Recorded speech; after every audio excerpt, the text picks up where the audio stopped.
Hello, wonderful world. It's Jennifer here at Eureka Astrology and Healing, and today we're talking about the Aquarius new moon astrological forecast. This new moon is happening on February 9th, 2024 at 4:59 p.m. Central Standard Time. So adjust your time accordingly if you're not in the Central Standard Time zone. And as always, this is a broad forecast, really giving you the flavor of the energies. And it's going to be different for everyone because they have a unique chart and where these signs and planets fall in within their chart. So if you would like your chart read, come check out my website at eurekaastrologyandhealing.com, and you can book either a year ahead forecast to see where some of these planets are going through, or you could just have your birth chart done. And there are other services as well. With that, let's talk about the notables. And I think it's important, as always, to talk about the notables because when you walk into a room, there's an energy, right? Say when you're walking into a party. And when I'm giving these notables, it's kind of like the energy in the room, so to speak. In this case, you could say, well, globally, and of course it's different experiences, different times, different places, but it's just kind of like, oh, what am I stepping into today, so to speak? And so what the first notable is, pardon me, all planets are direct, meaning they look like they're going forward in the sky. In astrology terms, it's interpreted as there's less contemplating and going inward. It's more like, let's get going, let's move forward, let's get things done, let's take some action, or it feels better and easier to do because there's a time to go within and there's a time to go out. And this is feeling like, yeah, let's get going. And what's interesting is this is the Chinese New Year, the year of the dragon. And this is when they start. And so I think people are going to have this sense of, let's get going, let's start. For me, I know this is where I feel like the year really starts. Like January just doesn't cut it for me. The sun is returning, and sometimes it's a little warm. Sometimes it's not here in the northern part of the hemisphere, but it doesn't really matter. It just, people have that feeling. I think people are going to have this feeling of like, it's time to get things going. Let's do this. The next notable is that there is a lot of earth and air energy within this chart. And I was trying to think about how to interpret this, and I was trying to find positive ways to interpret it or beneficial, and there are. I just couldn't get a good analogy. What the keyword I was finding is find some balance. And why I say that is earth is very yin and receiving, and it's not always passive. Like all these earth signs are not, pardon me, always passive, but they at least do things slower and like a little calmer and chiller. And air is like fast move now, like it's just really kind of frenetic energy. And earth can be more of a physical thing, like they're doing stuff, but it's in the physical sense especially, and it doesn't want to talk and socialize so much. And the air is wanting to communicate and move and do and change. And so like, you know, I can see how this could be very hard for people who have, say like they have a lot of earth but not a lot of air. They're like, just slow down, stop talking, like just take it easy. And the earth would be like, stop, like just move, don't just sit there, like let's get going. So finding the balance, not to just go slow but don't go too fast, kind of find of like, okay, how can I use socialization effectively and yet still do something good, say for your body, like doing some exercise, just kind of trying to balancing the material and the mental. That's what I'll say, especially with this new moon, because there's so much placement in Aquarius. And some of the energy, I could see the mind just going too fast and people just like getting overworked up in their mind mentally. Like they're just trying to do too much and kind of fry in their brain, so to speak, at the time, not permanently. And that's the next notable. And this is, I'm going to get a little deep into this because I think it's important. So there's a lot of energy in Aquarius, and there are other things going on here too. I mean, there's energy in Capricorn, Pisces, Taurus, and also Aries has the north node of the moon. So like there is a lot of energy within part of the chart, like the ending and the beginning of, so to speak, the zodiacal wheel. And to me, on a very broad level, that's saying like, hey, there's some finishing up of the old and kind of like a pinnacle being reached, and yet something new is also starting to, and endings and beginnings. So that's one thing I wanted to say.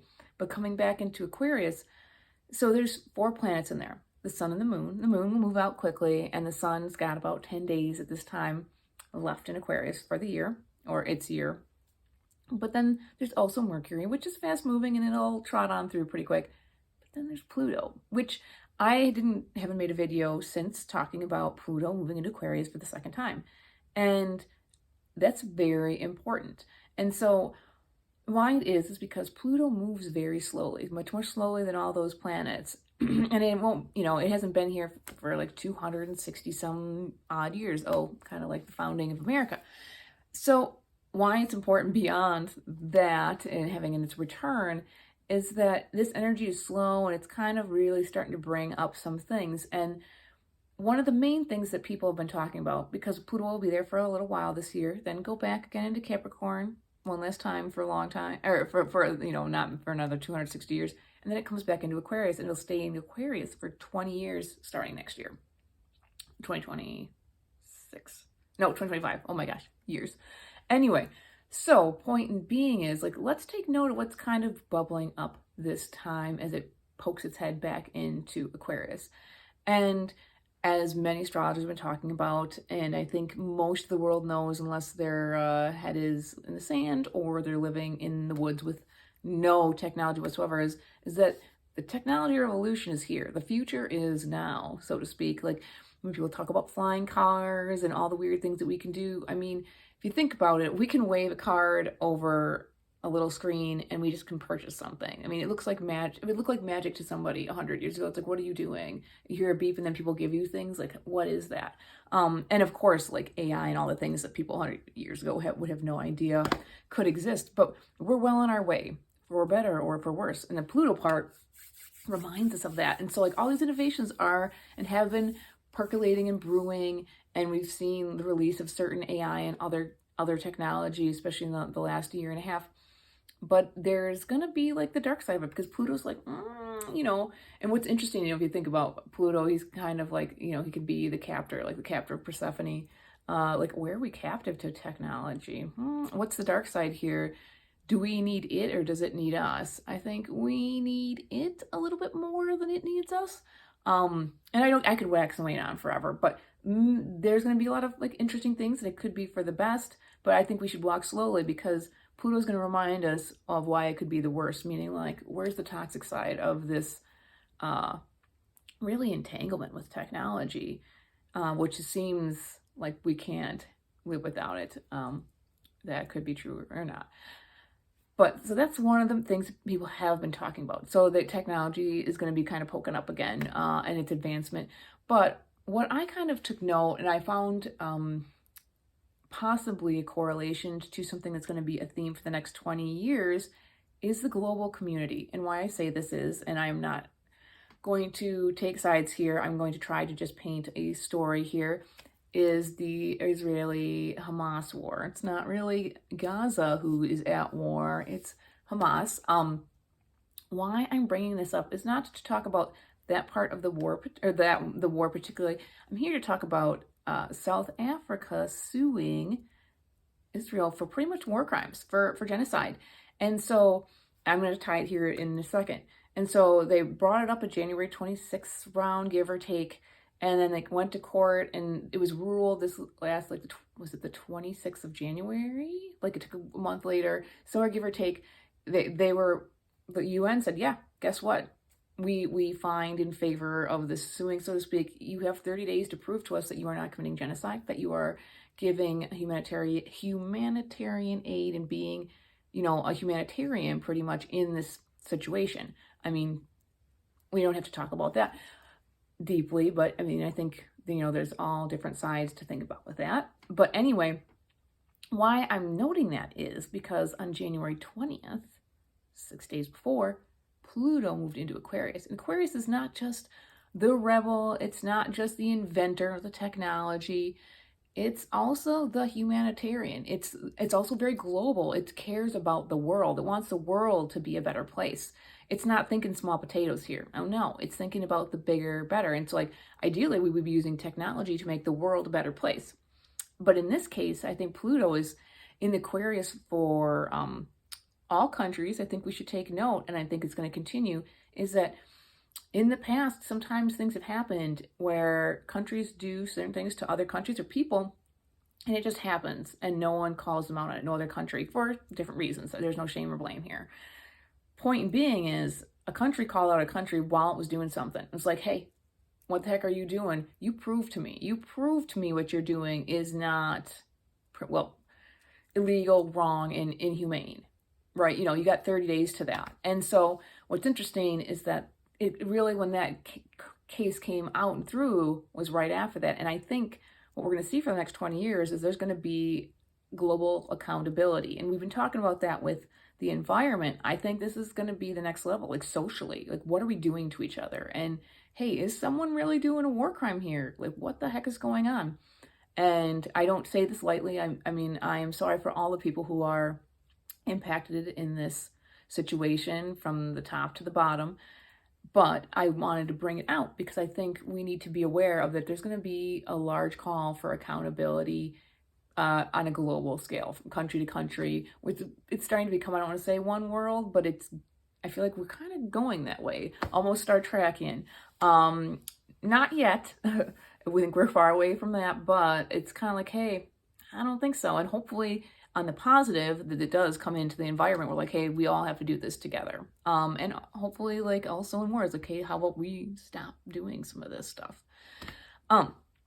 So that was my little, digression there. But I think it's important because I think that this is something that I don't think a lot of astrologers are talking about, but I kind of felt that shift. And as an Aquarius, I was like, yeah, this is, we need to start calling each other out on this now. Don't wait until millions are dead and be like, oh, I guess this is what happened. It was horrible. Like, yeah, it was. We see this now. Let's talk about this now, not after the fact. No more putting our head in the sand on this one. So with that, and I mean, there may be some interesting energies too. I said there's a lot of stuff in Aquarius. Well, like Mars and Venus move into Aquarius shortly after this video, like 6-7 days. Like there's some spacing, but not a ton. So they're going to trigger that Pluto. Like there might be a little aggression and there going to be some desires going around again, maybe some accountability. I mean, and other things too, of course, all things Aquarian. But there's going to be a lot of stuff in Aquarius for a little bit, and there's going to be some triggers around this, and it's kind of time. But I'm going to talk a little bit about the moon. It's the father's son's moon. And I think it's important for us to note, especially on your day-to-day life, especially if you are a fixed sign. So Aquarius, Leo, Scorpio. Oh my gosh, my brain. Taurus. Anyway, or if you have a lot of placements in that of any kind.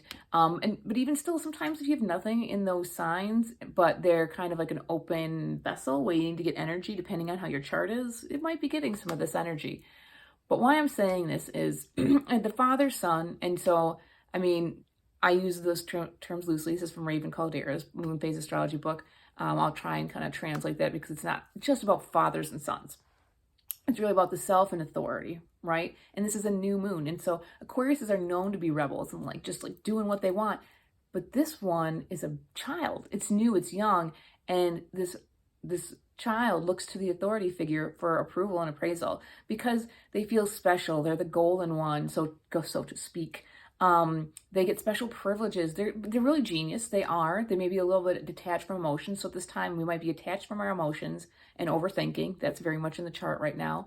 But there's something more. Like they are learning how to kind of rebel and when to break the rules. And so that's an overall general theme, was like, when do I break the rules? Like, when do I step aside? When do I need to get away from the authority figure or the one that I want approval from? And so where is that in your life? That was one of my main questions to you, is like, where maybe in your life is this the theme where you're someone who has authority over you in any shape, way, or form, that, you're seeking their approval, or they make you feel special, but only if you're doing something that is like super high end or unique, or this like that they're trying to give you your attention. What are you doing to get that attention from them, though? Is it to sacrifice who you are? Like Aquarius is supposed to be themselves, and are you sacrificing yourself? Or maybe some of your code. Aquarius is kind of one of the many signs that has kind of a code, I don't want to say right and wrong, but kind of. And so, but are you being asked to go against your code? I don't know.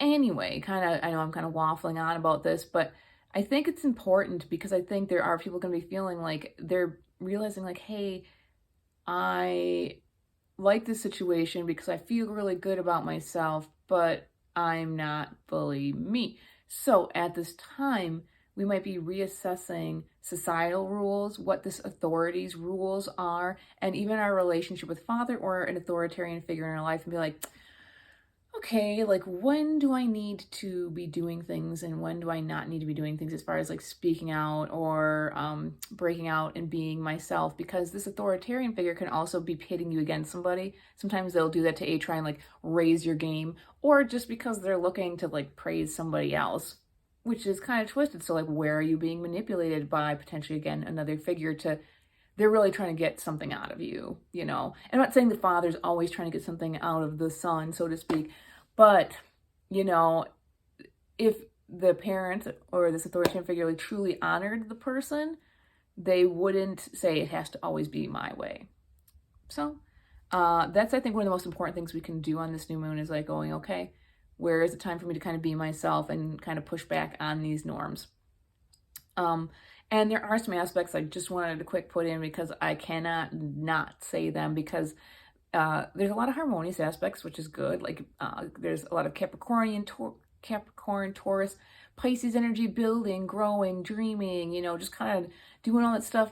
But, you know, there's also the square of the Aquarius Taurus energy, and those we need to talk about for a second, because Uranus, the planet of sudden change and just like, it's just dynamic, is squaring that new moon. And it's kind of like, for me, it kind of builds on that story of like where we may be sacrificing ourselves a little bit. I could see us like literally losing money because we're not valuing ourselves very much in that situation. Like we're devaluing ourselves when they're asking us to do something that we don't want to do or is not in alignment with us, or they're just manipulating us and don't really care about us as a person. But it could also be like, you know, it's the same situation. The person like gives everything away and then just breaks free. Like it's something sudden and radical. And so there's going to be some kind of radical energy kind of going on here. And it also amps up, again, that mental energy. So like, ground yourself, use the grounding part of this chart, you know, to really not like short circuit. And then we also have Jupiter in Taurus squaring Mercury in Aquarius. And again, we're like thinking about other people, but at the same time, you know, and like how we can do things for a betterment of the world. But at the same time, like that Taurine energy, like I want to save more, keep my materials more. And so like there's part of us that wants to give, so to speak, and parts of us wants to save. And so finding the balance of like, where do you give and when do you save? Because those are definitely at odds. And, you know, both don't see eye to eye, because Aquarius is like, of course, this will make it a better deal. And with that, I just kind of wanted to say this new moon, know when to act and how to act and when to rebel at this time. Don't just rebel just to get a rise out of people or just because you're totally frustrated. Do it with, you know, your code intact and succinctly, and maybe even a little cold like Aquarius does. It's very matter of fact. It's not emotional, but it's just like, yes, this is how it is. And thank you very much. And I mean, people can be floored by that truth. It really likes to tell the truth. So know when to tell the truth to and when not, because sometimes people will tell the truth at the wrong times, meaning like they can be very harsh on other people. But it's important because we're starting to stand up for ourselves. And it doesn't mean that we're not being a part of society, because Aquarius does care about society, but maybe when is the societal rules really not good for humankind, and maybe the planet kind, animal kind, all kind, right?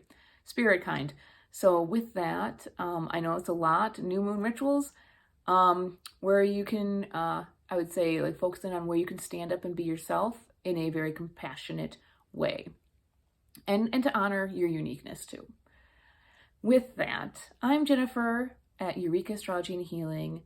May the stars guide you and the plants ground you. Ciao for now.